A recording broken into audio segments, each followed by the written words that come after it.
Hi everyone, welcome back to our channel. I'm Heather Liu of Closet Core Patterns with some pressing hacks that might make your sewing practice a little bit easier. Over the years, we've kind of developed all sorts of tricks and techniques, especially when we're sewing things like pockets. And so these are just some of the things that we do around the studio to get better pressing results. Some of them may be new to you, some of them you may already be using, but I think it's always kind of good to review. And just remember what you have in your back pocket when you're struggling with your iron and your sewing project. So my first pressing hack is to consider making pressing templates. These are particularly helpful when you're sewing small areas like collars and pockets and shirt plackets.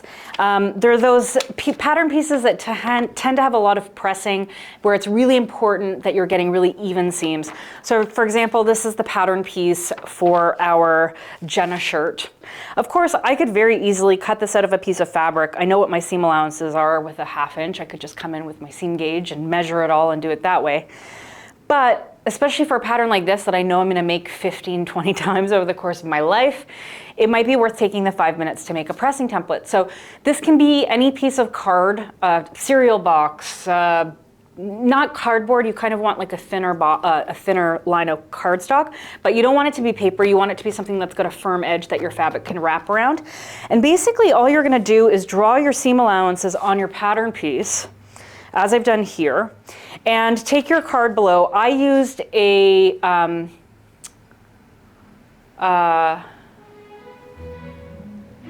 seam, oh, this is where Heather's brain just seizes up like unoiled machinery. You know, the little wheelie thing, the spiky wheelie thing, It's been a long day. I used the spiky wheelie thing to draw in my seam allowances here so that it was marked on the cardstock below. And then I cut out this piece of cardstock. And now when I go to cut out my pocket, I can just use this as a guide to press in all of my lines. These are fabulous, especially if you're making those tower plackets that have like a lot of tiny little seam allowances. These can be really handy. They just take a couple minutes, but super valuable depending on the context. Another little pressing hack, our iron is hotter than Hades and very, very steamy. And I am constantly burning myself if I'm like getting my fingers too close to the iron. So one of the things that we've started doing is just using pins to kind of hold and shape the fabric in place while you're pressing. In particular, I find this really helpful for things with big curves. So this is our Jenna shirt. Again, you can see this is like an incredibly deeply curved hem. And generally what we're doing with a really curved hem like this, it's generally finished with a facing. That's how you're getting that deep curve. But we managed to sew a really narrow hem on this without needing a facing by shaping the hem with pins.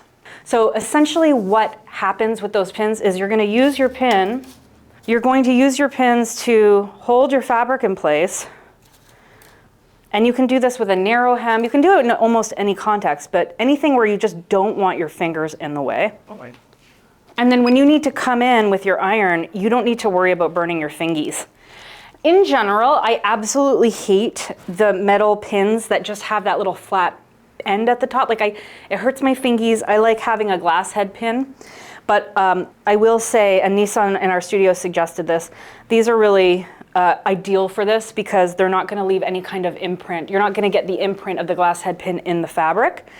And then you're just pinning directly into your ironing board, and it's a great tip. So get your fingies out of the way, use pins, use your ironing board, and help shape the fabric that way instead. My third pressing hack is not so much a hack. I think a lot of this might be obvious. I'm sure maybe you've done this before. But again, I find this very helpful with hems, especially if that hem has any shape to it. If you're just talking about a straight hem and it's cut on the straight grain, those are generally pretty easy to press up. But whenever you have a curve and there's any easing that you need to do, it can be a lot harder to press that hem up or that seam up evenly. And this is where a line of stay stitching can come in really handy. So here I just have a piece of fabric. I've done a line of 2.5 inch stay stitching, 1/4 of an inch away from the line. And I'm just going to use that. So rather than using a seam gauge or a ruler and coming in here and measuring every little bit of this and making sure I'm getting it even. At my machine, I went and did a perfectly even 1/4 inch seam allowance. And as I'm pressing against it right now with my iron, I know it's exactly where it needs to be. I don't need to measure anything. So it's an extra step at the machine, but it certainly makes this step a lot easier. So I've just gone and pressed that whole seam. Now, if I had tried to do that with a ruler, it would have taken me longer. It wouldn't have been as easy. And now we have this edge as a guide. So if we were doing a 1/4 inch hem, for example, now I just need to press along that, and it all is acting as a gauge. Now, what's happening right now as I'm doing this? I'm burning my fingies. So I'm gonna come in with my pins, 2 pressing hacks in one, and I'm just gonna press that so that I don't need to get in there with my fingers. So easy. So, love a line of stay stitching, comes in handy all the time. Similar to stay stitching, sometimes you might want to use a long row of basting stitches. When I'm talking long, I'm talking like 5 millimeters, as wide as that stitch can go, to shape curves. This is particularly true with something like our Callie shirt, which has a really shaped pocket. And similar to this line of stay stitching that is helping me shape this curve, I'm trying to fit a wide, the outside of the seam allowance is much wider than the curve that I'm trying to shape. And so by sewing in a long row of basting stitches and leaving them free on either side, it really helps me to shape that curve. Alternatively, I could use a pressing template, either or. Sometimes I like to use both.